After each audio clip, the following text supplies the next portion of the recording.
Take से related बेहतरीन videos हासिल करने के लिए इस चैनल को सब्सक्राइब करें और साथ ही बेल आइकन के बटन को प्रेस करें ताकि आपको नई वीडियो का नोटिफिकेशन फ़ौरन मिल सके।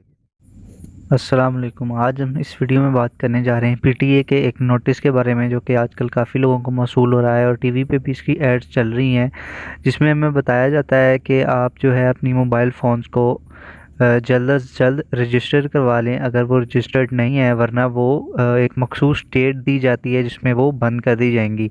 तो आज इस वीडियो में मैं आपको कंप्लीट तरीका बताऊंगा कि आप किस तरह उनको रजिस्टर करवा सकते हैं और अपना एफबीआर और जो भी उनका टैक्स है वो कैसे पे कर सकते हैं। तो वीडियो कंप्लीट देखिएगा और चैनल को ज़रूर सब्सक्राइब कीजिएगा। तो ये कुछ दिन पहले मुझे एक मैसेज मौसूल हुआ, पीटीए की जानिब से मुझे मैसेज आया जिसमें लिखा हुआ था कि आपके मोबाइल डिवाइस का आईएमई नंबर है आगे दुरुस्त है, लेकिन पीटीए से तस्दीक शुदा नहीं है।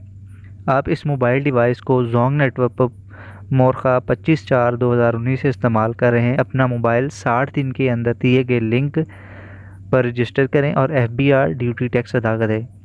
बसूरत दीगर आपका मोबाइल ब्लॉक कर दिया जाएगा। अगर आप अपना मोबाइल रजिस्टर करवा चुके हैं तो इस मैसेज को नज़रअंदाज कर दें। तो ये मैसेज मुझे 2-3 दफ़ा मौसूल हो चुका है और ये मेरा पुराना मोबाइल था जिसमें ये आईएमई है और वो शायद कोई यूज़ कर रहा है। तो अगर ये रजिस्टर नहीं करवाया गया 60 दिन के अंदर अंदर तो ये मोबाइल ब्लॉक हो जाएगा। ये मैसेज अमूमन उन मोबाइल फ़ोन्स में आ रहा है जो कि सऊदी से आए हैं या किसी दूसरे मुल्क से इंपोर्ट किए गए हैं, या जो किट वाले मोबाइल हैं उन पे ये मैसेज बार बार आ रहा है। तो इसका जो हल है वो हमने जाना है एक इस वेबसाइट पे। तो हम चलिए जाके देखते हैं उस पर। DIRBS.PTA.government.pk ये है वेबसाइट का नाम। इस पे आपने जाके जो है वो अपना मोबाइल रजिस्टर करवाना है।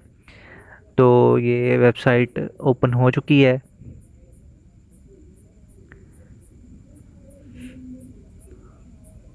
तो ये वेबसाइट है पीटीए की जानिब से जो कि मुतारिफ़ करवाई गई है। इस पे आपने जो है ये अपना आईएमई नंबर जो है वो यहाँ पे एंटर करना है। तो अब मसला ये है कि आईएमईआई नंबर जो है वो आप कैसे फाइंड करेंगे अपने मोबाइल में।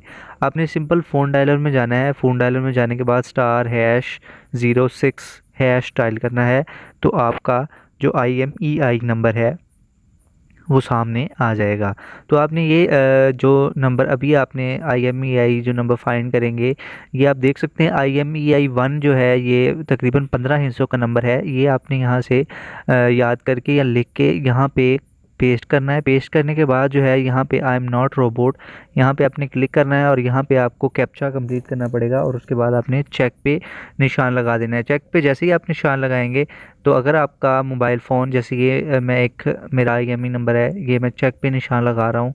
चेक पे निशान लगाने के बाद ये देखें device status, your mobile device IMEI is complain. अब मेरा मतलब रजिस्टर्ड है, अप्रूव्ड है, मुझे कोई मसला नहीं है। अगर आपका अप्रूव्ड नहीं होगा तो यहाँ पे लिखा आ जाएगा और यहीं से आप फिर एफबीआर की जो ड्यूटी टैक्स है वो पे कर सकेंगे।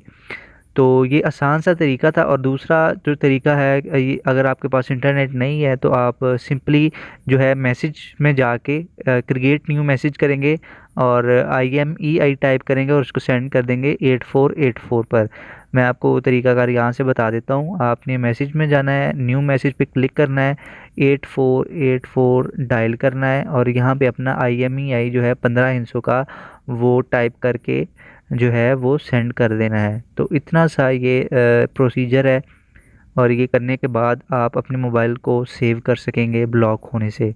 तो उम्मीद है ये वीडियो काफ़ी यूज़फुल होगी आपके लिए और आप अपना मोबाइल जो है वो रजिस्टर करवा सकेंगे इजीली। तो इसीलिए इस वीडियो को ज़रूर लाइक करें, शेयर करें और इस चैनल को ज़रूर सब्सक्राइब करें।